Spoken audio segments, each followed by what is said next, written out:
I think in any leadership role, the threat is that you get satisfied and that you just maintain status quo. And I think we have to keep our eye on improving K-12 and improving higher education so that we can best set up students ahead. So any time that conversations are in front of us that challenge our thinking, I think that's very, very important. So I love being secretary at a time such as Time this. of change. I love it.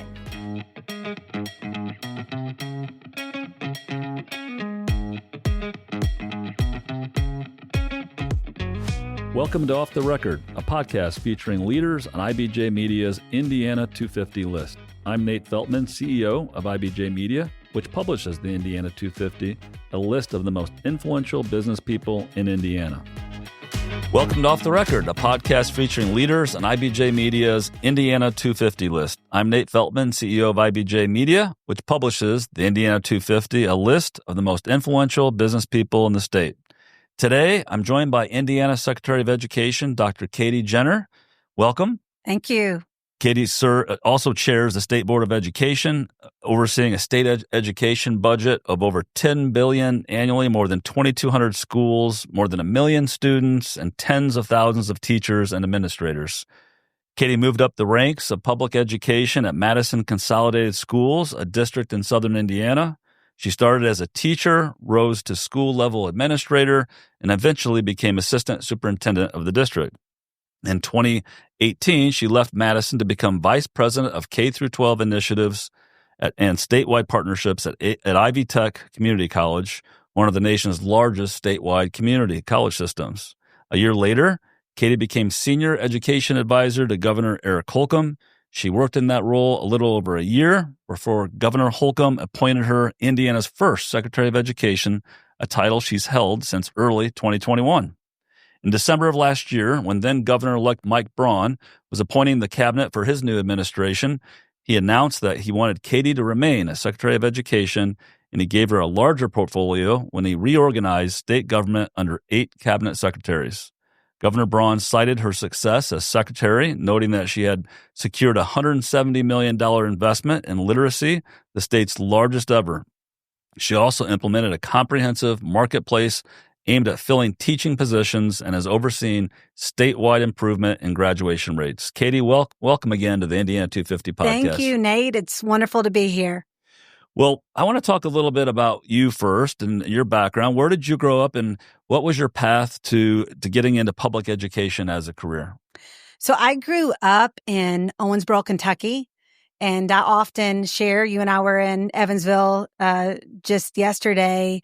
We spent a lot of time in Indiana growing up. I mean, that's where the shopping was at Evansville's Mall, the Christmas tree farm, the drive-in. It was all in Indiana. I met my husband in college, and my husband grew up in Madison, Indiana. They had have a law firm right on Main Street. And then that's where we decided to land when we got married. So we still live in Madison, Indiana. Madison's a beautiful city. It's a beautiful city and a great place to raise kids. Yeah. My calling to education, I think it really started. My mom was on the school board for about 20 years and was president of the school board most of that time. And this was during a time where the phone was still connected to the wall. I remember that. And our phone was in the kitchen.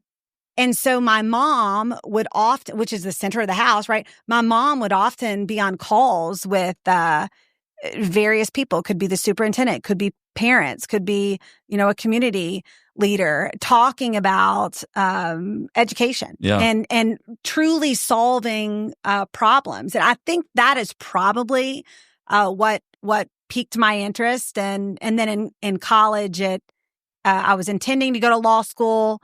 It sealed the deal that I was going to go into education right before my senior year. Okay. And then haven't looked back since. And so you spent time in the classroom. I did. Remind us what grade level that you taught and how important those experiences were and are to what you're doing today. What grade level do you think I taught? Okay. I'm going to guess you were a fifth grade teacher. I get that most commonly, that at elementary. And I was actually a high school teacher. Okay. I was a career and technical education teacher, specifically teaching business classes. So entrepreneurship was my absolute favorite class to teach. I had a couple sections of that, marketing, and it was specifically sports and entertainment marketing. I always say it was a trick to get kids to sign up for marketing class because you add the two. And then business law. And then it was, again, about 20 years ago, if not a little more. So I also taught Microsoft Office certification courses back when that was a credential that business really wanted.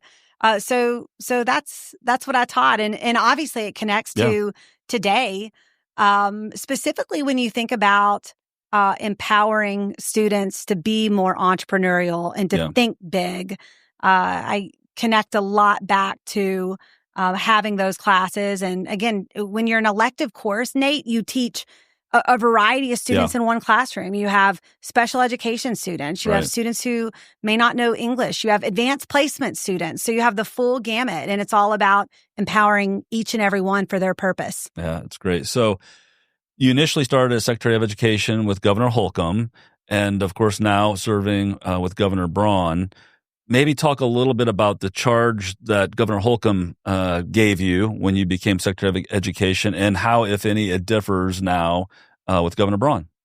Yeah. So in education, sometimes I think we overcomplicate this space. Really, it's about making sure students master the foundations of reading and STEM. Mm-hmm. Which that was a passion of Governor Holcomb's. It's also, of course, a passion of Governor Braun. And then rethinking high school is something that is really picking up steam big time when we think about apprenticeships and work-based learning and credentials of value. Some of the potential we have as a state. I think Governor Braun is really taking that and we're going to run with it. Yeah. Making sure we have quality teachers is definitely a point that both governors discussed. Mm-hmm. Governor Holcomb, of course, was really adamant about increasing teacher compensation. Governor Braun just had a bill passed to increase that base pay for the minimum base pay for our teachers, even in a tight budget year. Yeah. So a focus for both. With Governor Braun, we're very focused on accountability. We're going to be building out the future accountability system that rulemaking will begin in June. And we're just going to keep driving forward.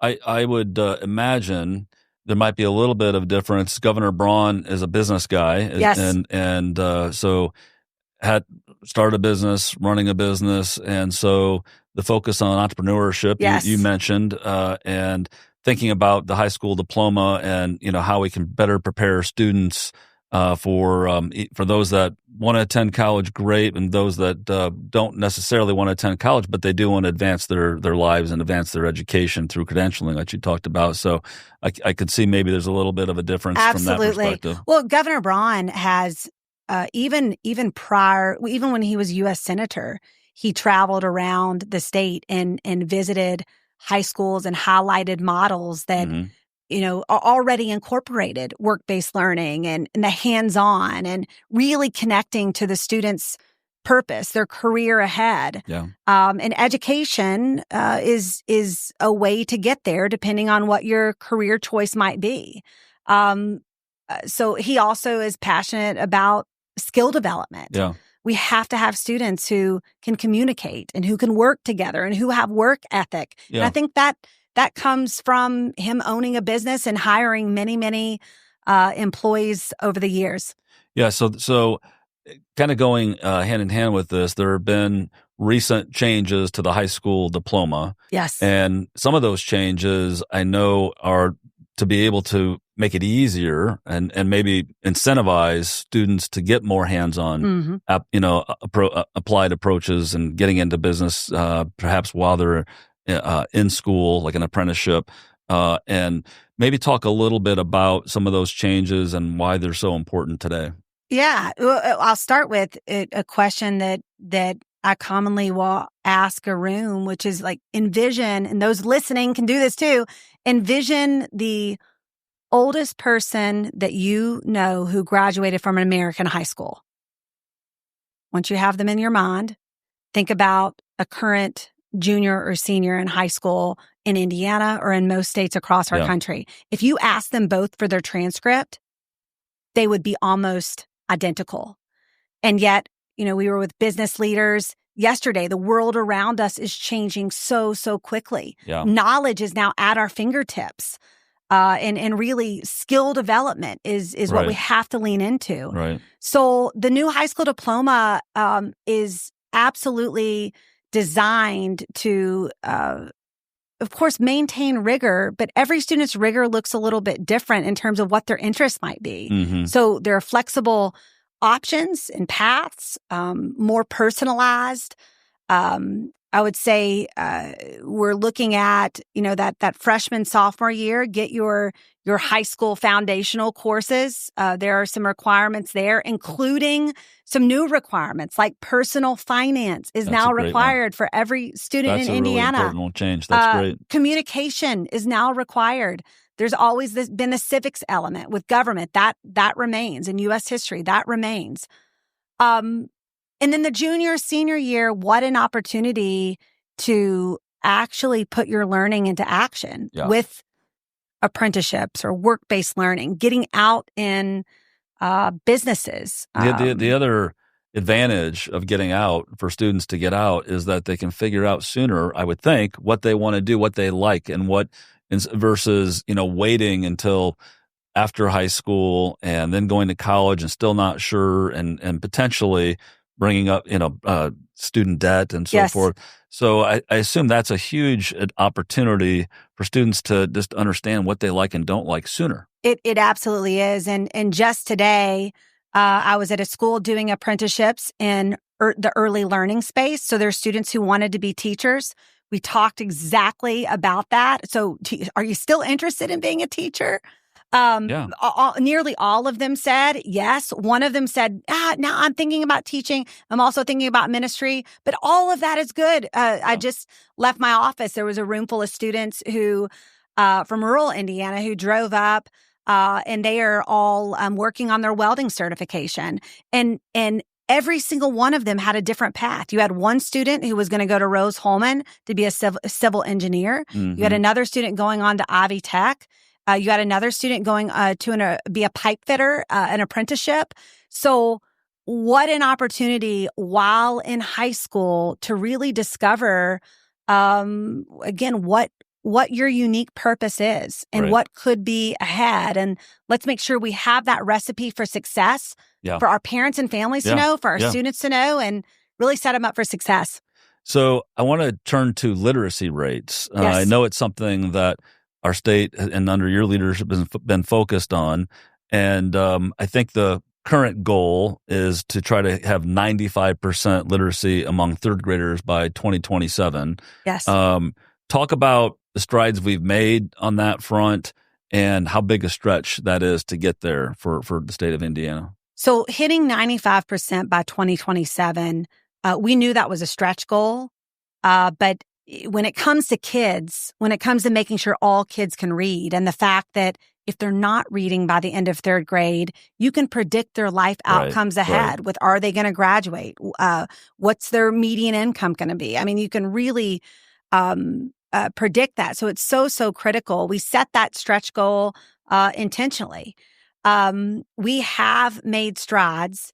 And of course, to level set, we even prior to COVID, Nate, we were declining with literacy. So we have had about a decade of decline. And I get that that's hard to talk about, but it's real. COVID exacerbated that. Yeah. So we have had to rally the troops all over the state, including teachers who've been phenomenal in working on the science of reading training, parents and families. To really engage with your child, read to your child, or have them read to you. Sure. But we have been making strides. We had our largest or our highest ever NAEP ranking.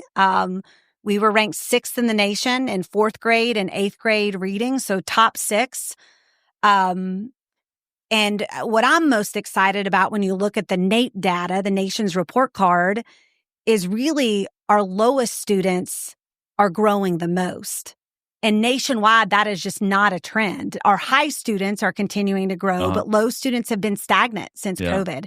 In Indiana, in reading, it's our lowest students our high students are moving, but our low students are really moving in 4th grade reading. And I totally attribute that to the work of our teachers and the Indiana literacy cadre and any number of initiatives that are moving the needle. It's great to hear that that's happening. Yes. I know our First Lady is, it's one of the things that she's taken a lot of interest in and spending time on the Dolly Parton Imagination Library. Is that the right name of it? That sends out books free of charge to kids and parents to be able to read to their kids. That's a really important initiative too. It sure is. And access to books is where it starts. I mean, I looked, before you got in here, I was checking out what books you have. Yeah, these are special books. These are special books. These are mostly, not all, but a lot of them are from the Liberty Fund. That's what I was told. But you think about it, imagine a 7-year-old in Indiana without any books at home. That's hard for many people. Probably most listeners can't even imagine that, but it's very, very real. So getting students to read starts with access. So First Lady Braun has taken that initiative on and is working to raise some money. I'm sure any listeners who are interested in contributing, they're welcome to reach out directly to me and I'll connect you with her. But we have to keep that going in Indiana. And of course, right now, we have all of our 92 counties involved. It's awesome. It's awesome. I know a little bit about that, and it's an incredible initiative. Yes. So I hope a lot of people do contribute, and that grows across the state in a significant way. So I want to turn to higher education for a moment. I know some exciting news that you've worked on, streamlining the process for high school graduates to get admission to our state colleges and universities. Can you talk a little bit about those changes and what that might mean? Sure. Well, going back to what we talked about before with the transcript, when we redesigned what the high school diploma could look like in Indiana, and that was a very public process, which is intentional. That's what allows us to get to the best product. Yeah. We had higher education leaders on up to the president of our various colleges and universities involved, business and industry leaders involved, of course, our military leaders involved. And the goal as a state was really, how do we make sure this diploma means something and is valuable for a student, regardless of what path they choose to take? So in order to make it valuable, you have to show it some level of currency. And that was really the announcement we had in, probably late March, to say that if a student earns the Enrollment Honors Plus seal, they are guaranteed admission to any of our public colleges or universities in Indiana, including Purdue, including IU, Ball State, Indiana State. Once you start, you have to go down the list. University of Southern Indiana, Ivy Tech, Vincennes, and I'm missing one. Did you say Ball State? I said Ball State. Oh, okay. But we'll come back to it. I love them all, and we're thankful for all of them. But then some of our private schools are also joining in. And, multiple reach outs from our private college presidents like, hey, we want to direct admit as well. That's and then great. for those students who want to go into an employment path, we have some of our top companies in Indiana. I'll just mention a couple: Eli Lilly, Cummins. They have said we will guarantee any student who earns this an interview and hire them if possible. Of course, that depends on the market. Sure. Our trades have said we're guaranteeing an apprenticeship for any student who earns this. And then in the military, they've produced currency by allowing for a student to be promoted faster through the military ranks. So The key is that diploma means something. We need to continue to watch our data, and we need to continue to improve it based on what we learn. It's exciting. I think that will incentivize, hopefully, more students, more high school graduates to really think seriously about continuing their education. Yes. So it's a great move. So nationally, there's always a lot going on nationally, just a little bit. But education policy, I mean, you're in the thick of it. Education policy is really taking center stage. Of course, the Trump administration announced that its goal is to eliminate the Department of Education, the Federal Department of Education, and really with the intent being to have more local decision making made around education and what's taught and how it's taught.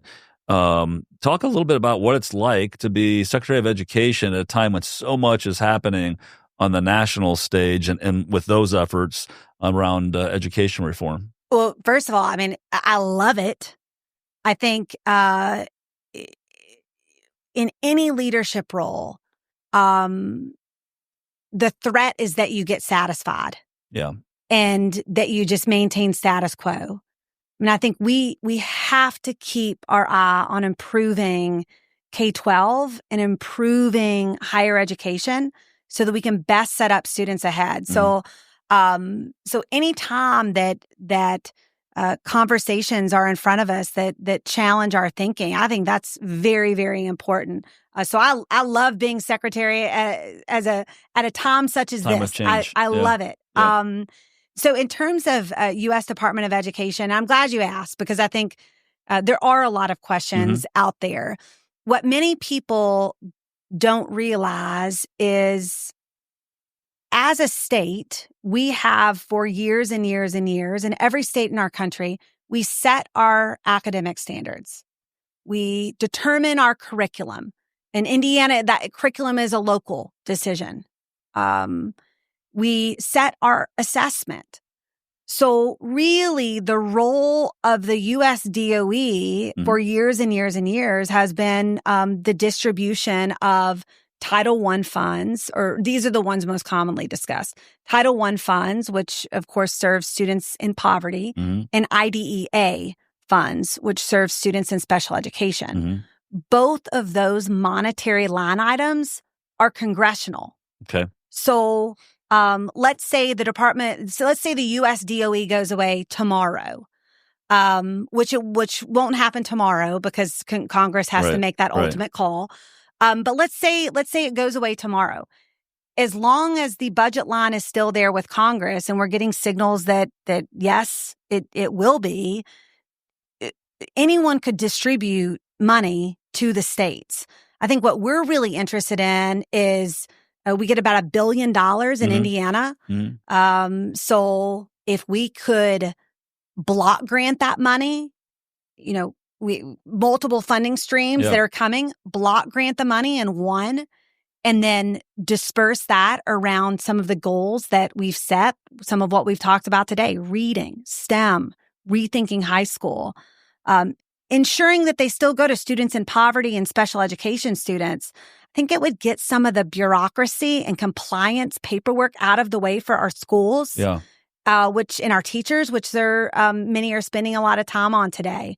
So I think that's an opportunity as well. Some of the critics of that idea, the block granting, the questions that they raise sometimes are around how do we ensure that the kids who are less fortunate are served, or kids with disabilities, and how do you think about that? If there's not a federal department saying this has to happen this way, is that so it would make, because I think it's really important that the money goes still to students in poverty, students with special education. I think the opportunity that we have as a country is challenge us as states, set your goals, set your, and be very intentional about what those goals are, very specific. Be transparent about the data to the people. Hold yourselves accountable to what is showing return on investment and what is just not. Right. But those are the kinds of, I think, data points and information that would really help us collectively as states and as a country. So that money would still go to students in poverty or special education students, depending on the fund. It just could be a lot more seamless and more Indiana focused. Yeah, and hopefully more money going to help where it's supposed to go to help That's the students, exactly right. Students learn less bureaucracy, that type of return, hopefully. Yes.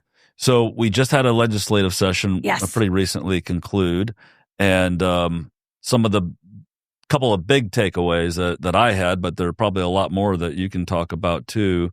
But one was, of course, we learned that we are having a little bit more of a challenge than we thought as a state on the budget front in terms of tax collections. So higher education got hit with a 5% reduction in funding.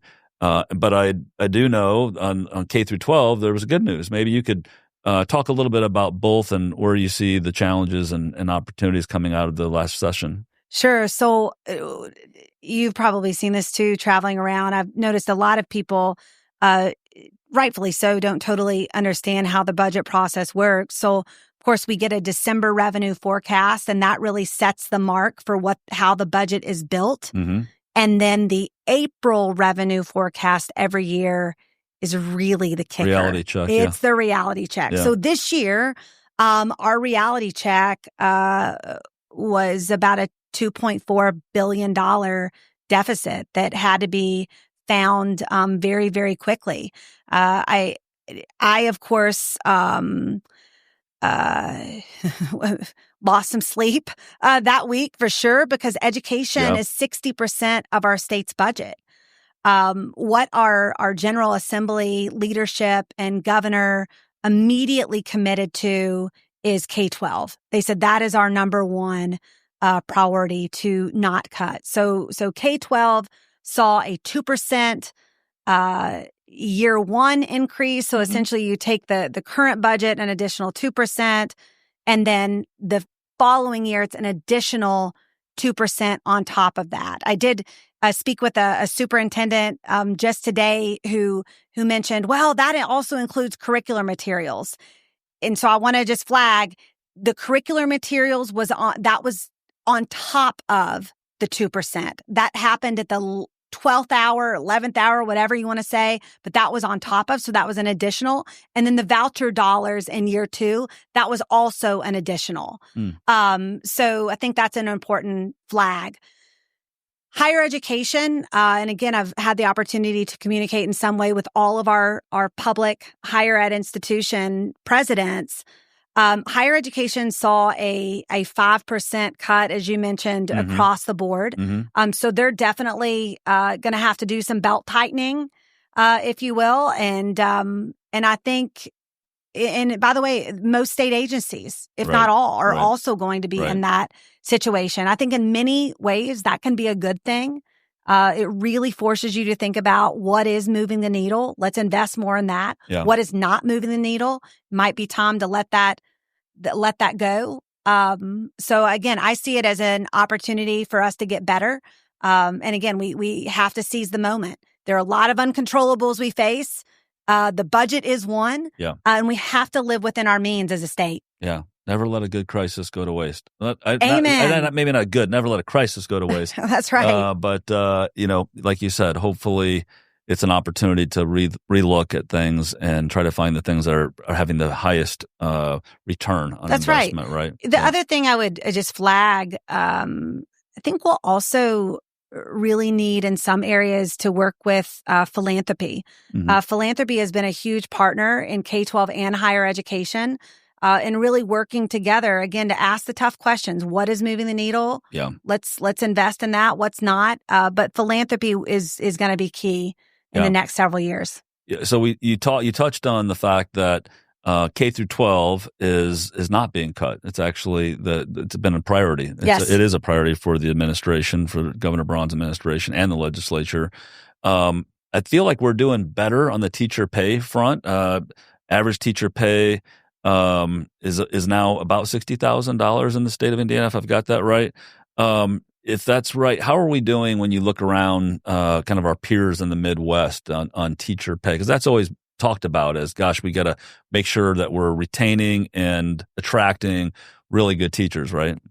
Absolutely. And as you mentioned, we're just above $60,000 for the average teacher pay. The base salary used to be $40,000. It is now, as of the end of this session, sine die, one of the governor's priorities was to keep increasing that. It's now minimum of $45,000. I don't think there is anyone who doesn't believe that that should continue to go up. I think one thing that is often confusing to people, so I'll just clarify, the state distributes dollars locally based on students they serve. And then locally, they negotiate the teacher salaries. So all of that is public data. You can see that for every school corporation across the state. And it really varies, Nate, depending on the school corporation. I would encourage, if people have an interest in that, look at your local. We have to, again, continue to increase that. When you look at where Indiana falls national average, and this does not consider cost of living, Indiana still ticks a bit below national average. So I believe, and research has shown, the number one asset in a school for our kids in terms of learning is a quality teacher.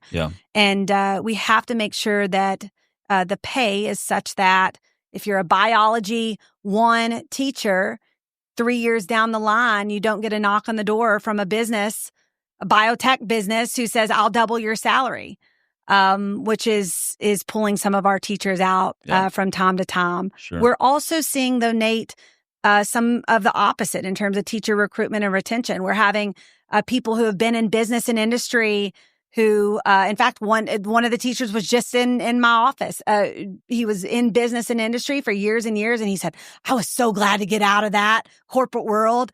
And he got his work-based specialist certificate, and he's now with kids every day. It's great. It is fantastic. Bring the perspective of industry to the classroom, which is awesome. If anyone is retired and listening to this podcast, if you have an interest in serving in one of our schools, we'd love to help you figure that out. Cool. So let's talk about charter schools for a second. So Indiana's been a leader for years nationally in the charter school area, I know. Talk about what happened in this legislative session in terms of, I think it's called universal vouchers. Is that right?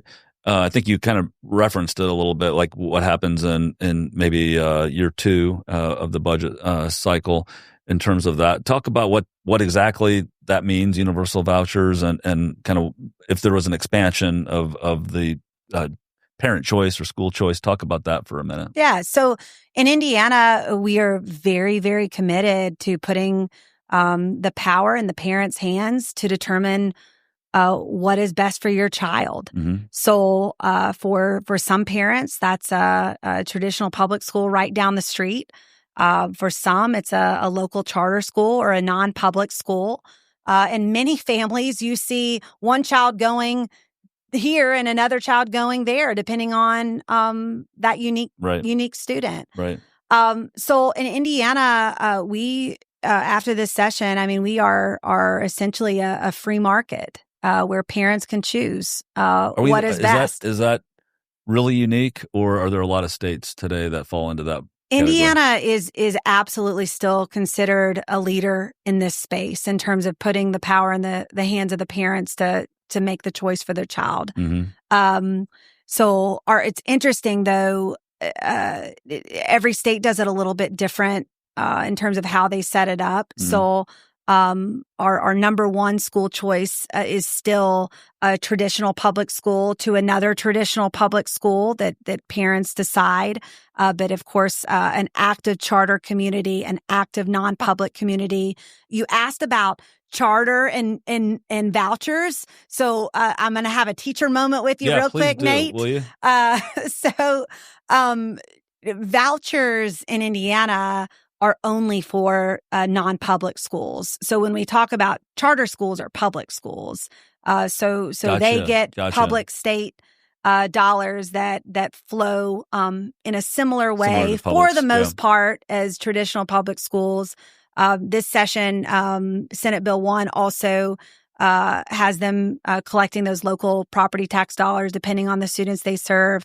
And then, of course, the non-public schools would have the voucher option. I confused the two. Thank you for clarifying. That's all right. We've got. See, the influence of a good teacher can never be erased. I see that written over here. You're so welcome. You're already having a positive impact on me because I confused the two. Apples and oranges. We need to put orange up there. The one thing that I would flag is for a long time in Indiana, we debated school type versus school type versus school type.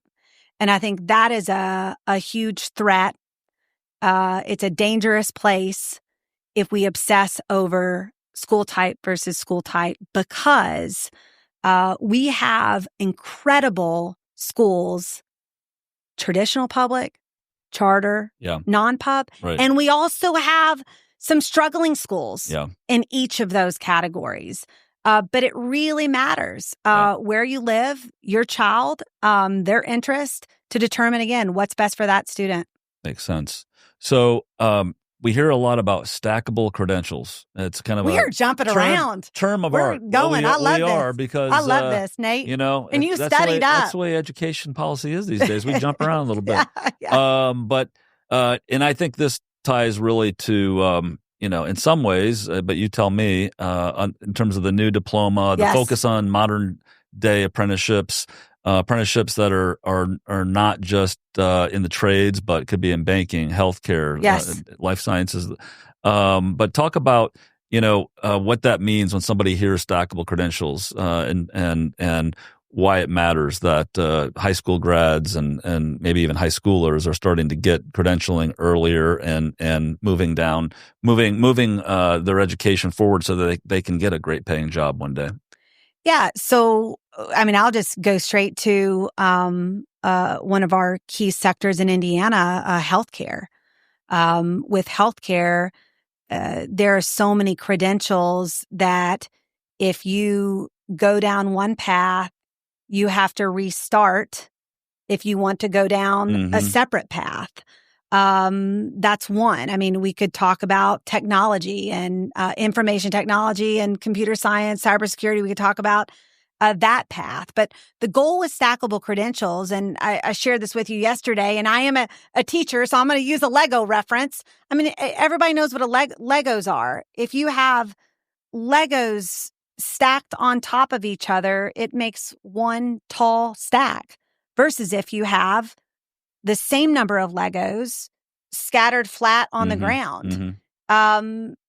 It really matters for people, for Hoosiers, if the on-ramps and off-ramps with training and higher education can be stacked. They don't have to restart again every single time.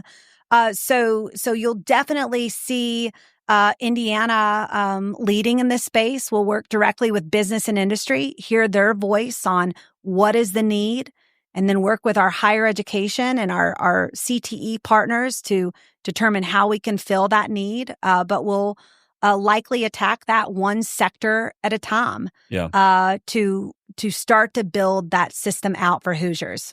Well, this leads me to a question on that. Can I flag something real quick? That also helps affordability. In that the high school work, we're seeing more and more students earning that first credential while in high school.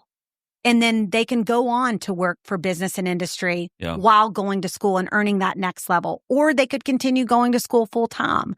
And in some of those cases, you've got businesses who are getting high schoolers coming to their business, and even before this modern day apprenticeship developed. I know Gaylor Electric, for example. They've been having for 15 years students from area high schools come and learn, a trade early. And so tell me on that front, what can businesses do to really make a difference in our state's future when it comes to the helping a student Yes. get to where they want to go. What can businesses do as well as, you mentioned philanthropy, but how about just our businesses in the state? Yeah. So recognizing that every business is coming from a little bit of a different spot. There are some businesses in some communities that have immediately leaned into having high school students be mentored, have a work-based learning experience at their place of business. Mm-hmm. That is one example. And by the way, I would challenge our business leaders on that. Don't let the perfect get in the way of the good. It's never going to be perfect. Yeah. But the key is that we immerse the students in that business, that it starts to become their potential talent pipeline. It's really a win-win. Another option that we're seeing in different parts of our state are student enterprises within schools. We have that in Perry County and Seymour and Madison. And I mean, I could name multiple different locations across our state. And the business and industry leaders, it's often rural. The business and industry leaders will often serve as essentially the advisory board for this business. And you have within that student enterprise, you have a president and CEO. You have a project manager. You have the marketing person, the HR person. Yeah. But that is also teaching the students important skills and engaging them with a future interest. One of the things that resonated with me, I went with a group. You were there last. I guess was it just last year? We were in Zurich, or was that the year before? My time's flying by. So I think it was last fall. We learned. And by the way, taxpayer funds did not pay for my trip at all. But it was an amazing learning experience. So we learned, how the Swiss model of apprenticeship. And one of the things that really resonated with me when I heard business leaders talking about this, and just the people who've been really involved with putting together this over decades. So they've experimented, but they've gotten really good at it over the last couple of decades, but it's been going on for about 40 years, I think, is that just some of the basic soft skills that high schoolers learn just by having an apprenticeship, like showing up on time, accountability, being presentable, communication skills. Like those are the skills that a lot of times, businesses are searching for and can't find. Absolutely. Especially with talent, just being, how about working well with others on a team? So, I mean, those soft skills that are just some of the basics. Yes. Students can really benefit from getting engaged earlier. Absolutely. And, it's when you think about, what can we learn, from other states? We learned a lot again with reading from Mississippi. In the area of apprenticeships and work-based learning, we really don't have a state in the country that we can just copy and paste. Yeah. So we have to look at what some of the other countries have done. Switzerland, we're especially intrigued with because the student is not set on the path forever. The student it's very permeable. Right. They can move, if they don't like it, they can exit that path and go to something else. And that's really appealing for us in Indiana. It's not a copy and paste straight from Switzerland, but there are a lot of lessons that we can learn. The other one is what they do in middle school. And they really start to integrate students in middle school to start dream big. And we're really fortunate that we've got a lot of business leaders in this state stepping up. As you know very well, the Fairbanks Foundation, Richard M. Fairbanks Foundation, led by Claire Fidian Green, has really invested a lot of dollars and time and effort into making modern day apprenticeships real for our state, and really becoming a leader nationally in this regard. But as you know, it all comes down to the businesses actually stepping up and saying, we want to do this. We want to be part of the solution and education opportunity for high schoolers. Absolutely. And just to reaffirm, I mean, Claire Fidian Green is a major change agent in Indiana. I mean, she's really pulled together a phenomenal group of not only educators, but I think, as you just mentioned, business and industry leaders from across Indiana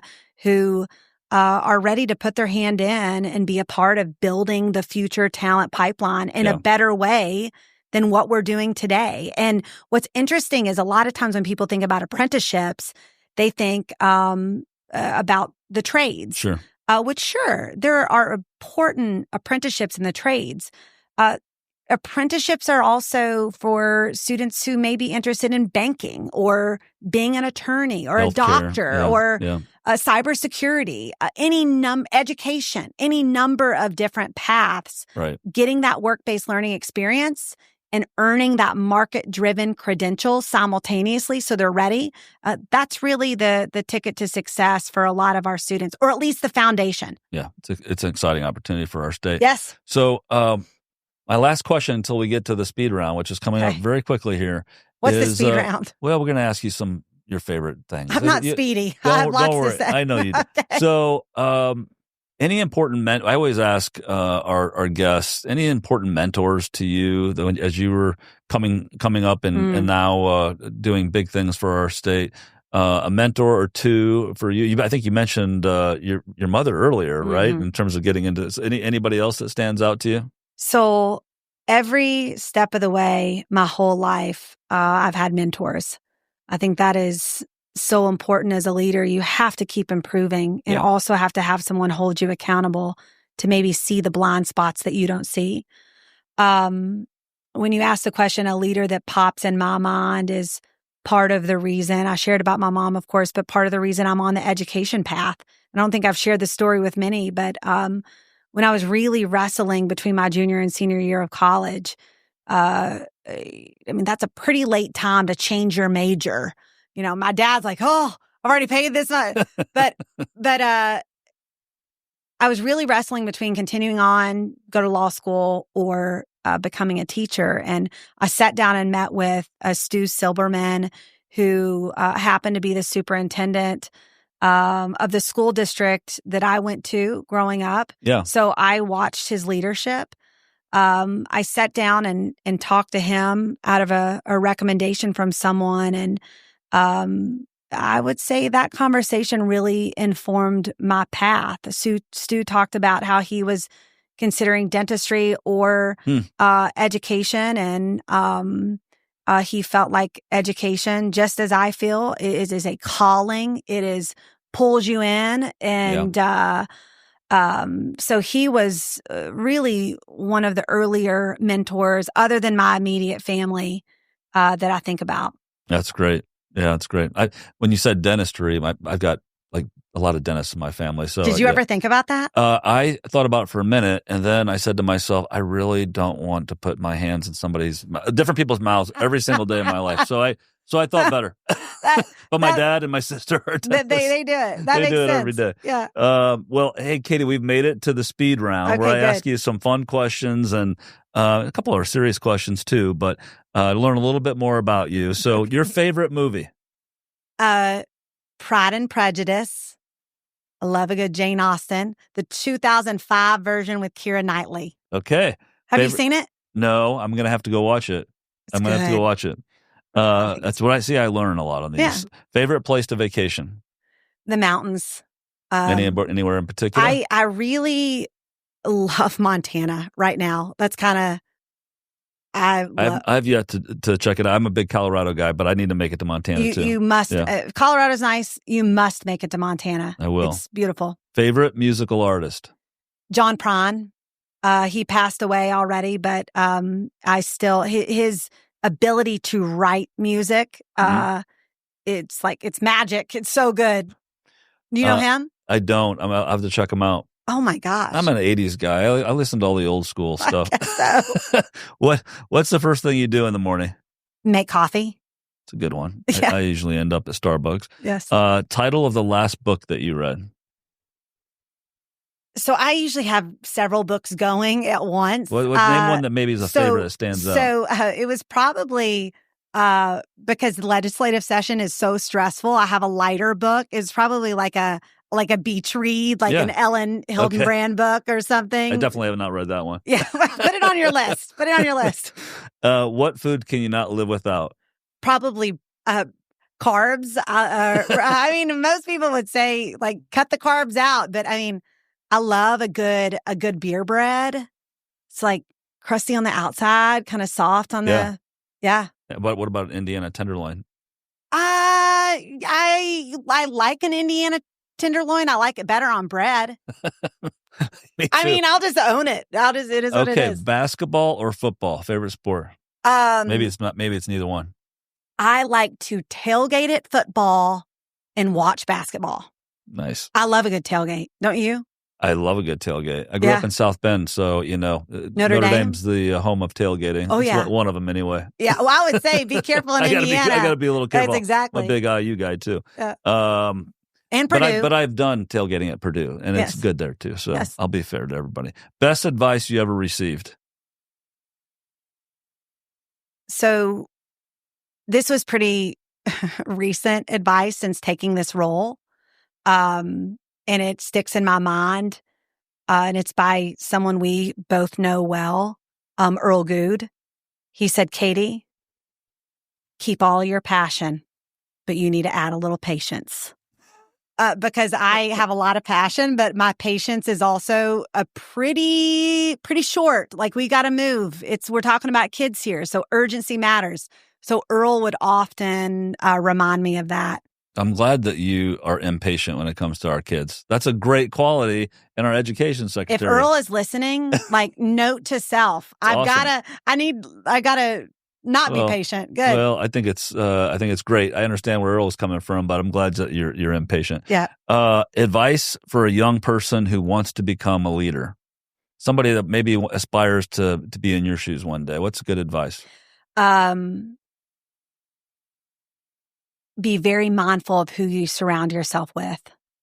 I've seen so many young people who have big goals. They are on the right path academically. They're a leader, but they get into a wrong group. And that wrong group, it doesn't have to be, what the people might think about, like a criminal group. Right. It can be a group of people that bring you down, that say, no, you can't do that. You're not good enough. You have to surround yourself with people who empower you to keep getting better. With people who support you when you fail. We all fail as leaders and have to grow through that. Yeah. So surround yourself with great people and cut people out who are not immediately. Great advice. I think that's really great advice. So, Katie, thank you so much for joining me on Off the Record with Indiana 250. Thank you for all you're doing for our state. Thank you. Keep being an impatient Secretary of Education, and we'll see you soon. Thank you. Thank you, Nate. To learn more about other leaders on IBJ Media's Indiana 250 list, go to indiana250.com and look for a Page 2 feature each week in IBJ. We'll be back with the new Indiana 250 Off the Record conversation soon.